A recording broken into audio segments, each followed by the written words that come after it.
Madam Clerk, if you would now please read resolution number 8.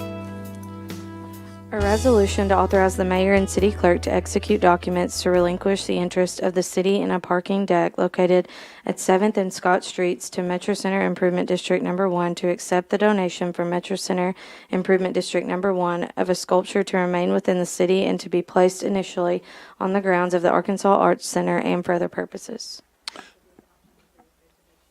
There's a motion and a second.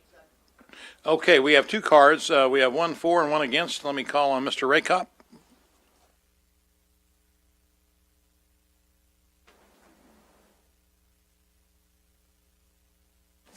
Good evening, Mayor and Board. I'm speaking tonight in opposition of yet another bad financial deal for the citizens of Little Rock being perpetrated by Mayor Stadola, City Director Bruce Moore with assistance from Director Compuris, all who have been working in secretive meetings and communications to undo plans made when Mayor Stadola was the city attorney. Back in 1984, the city purchased the land upon which a parking deck was constructed near 7th and Scott Streets. The Metro Center Improvement District was to pay the city rent for lease of the land upon which they built a parking deck, financed in part by issuance of bonds. According to David Mintz, the attorney for the Metro Center Improvement District, the parking deck and all assets of the district, including the knife-edge sculpture, will be handed over to the city in 2025. For the mathematically challenged, that's in 7 years. To date, the Metro Center Improvement District has not paid a dime of rent. According to conservative estimates, they owe the city over $3 million in back rent.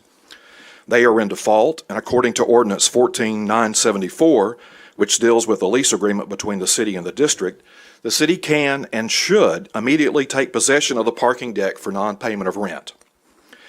Instead of protecting the city's interest, city leadership has struck a backroom deal to rob the city of a valuable asset and wipe out a huge embarrassing debt of an organization that is affiliated with financial supporters of the mayor and board members. The city manager sent a memorandum to the board concerning this matter and stated there was no fiscal impact with this shady deal. That could not be further than the truth. The reason the establishment wants this to happen quickly is twofold. First, the mayor and his cohorts are in deep with Metro Center and Downtown Partnership, and they want to keep the Metro Center group from having to pay what they owe the city. They paint the exchange of a sculpture, the same one that will be handed over to the city in a few years anyway, for the land is a good deal. They're leaving out an important fact. The parking deck plays an important part in transforming the abandoned Donaghy building from an office building into a fancy apartment building. We know that from a newspaper report which states that the deck in question will be used by tenants of the building.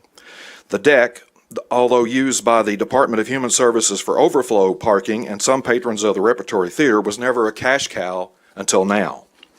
Why does the Metro Center Group want this to happen now? Why does the city want to accommodate them and not wait until we get the deck and sculpture for free? It's because the Metro Center Group can sell the deck to the developer of the Donaghy building for a huge profit, and when the bonds are paid off, they can distribute money left over from the sale of the deck to area business owners in the old Metro Center area. The same owners that are chamber members and donors to the mayor and directors' campaigns for office. Do the right thing and do not vote for this resolution. Do the right thing for the city and its citizens. Be responsible financial stewards. Thank you.